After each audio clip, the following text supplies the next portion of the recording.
Picture this. It's mid-season, the game's on, the kids are in jerseys, and then an order shows up. Quick note, if safety is immediate, pause this episode and call your local emergency number or a domestic violence hotline. This episode is general information, not legal advice. Here's my central point. Prioritizing safety doesn't mean giving up normalcy. Using a few practical tactics, you can protect your children and keep the rituals that matter. Welcome to Danni's Den. I'm Danni M, family court practitioner, parent, and yes, an Eagles-Yankees fan who knows how sacred a Sunday routine can be. Let's talk through what these orders actually do, what they might change about custody or exchanges, and simple actions you can use this weekend. What is a protection order? In plain terms, it's a court paper meant to reduce risk.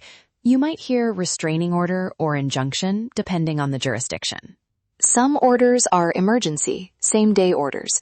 Others follow a hearing and last longer. Important distinction. Protection orders focus on safety. Custody orders decide parenting time and legal decision-making. They can intersect, but they aren't identical. People often assume an order automatically changes custody. Not always.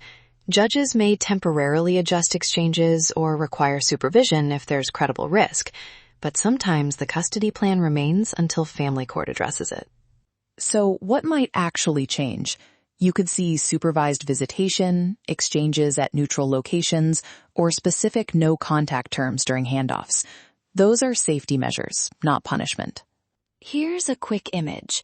Instead of the driveway handoff, pickups happen at the police station lobby or a community center with staff present. Brief exchanges, focused on the kids, and recorded if necessary.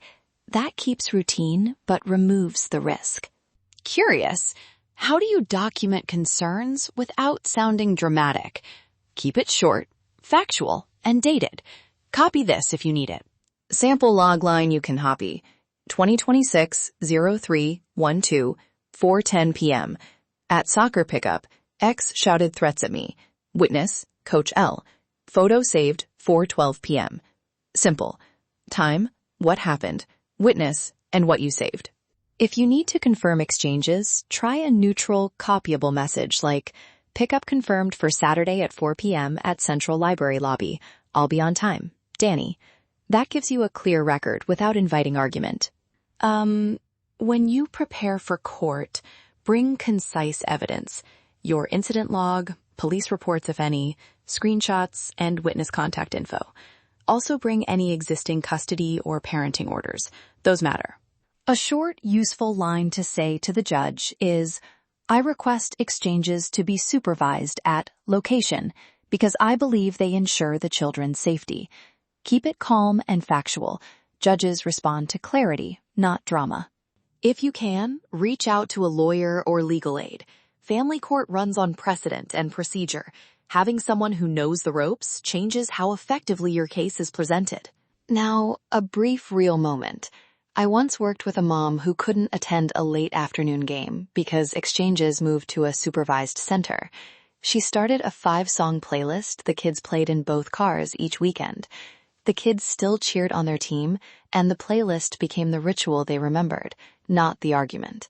Small things like that matter. Music and routines are emotional anchors. Try a short safety phrase for the kids, something calm and actionable. For little ones, time out please. For older kids, a hand signal or a one-word code they can use if they feel uneasy. Build a 5-song game day calm playlist you both agree on. For example, Walking on Sunshine, Here Comes the Sun, Happy, Home, instrumental, Better Together. Use it in both cars and on video calls so the ritual survives the logistics. Practical exchange tips.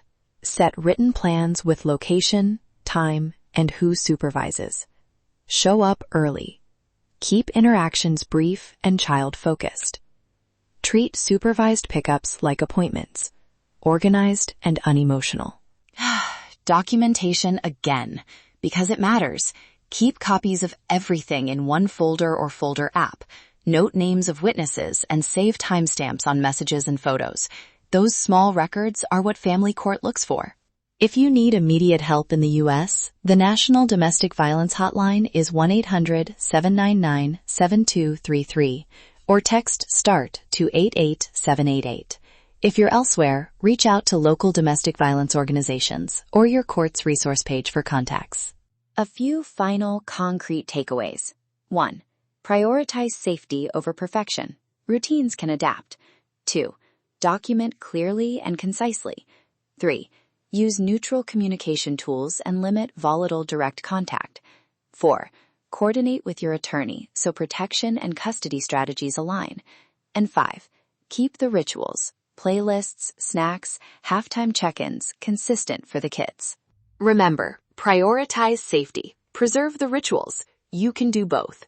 If you'd like case-specific help, email Danielle at thelegalassistancecenter.net to book a free 30-minute consultation. Subscribe for a weekly mix of law, love, sports, and pop culture. Let's chat. I'll leave you with this. Kids remember the feeling of safety more than the details of a legal fight.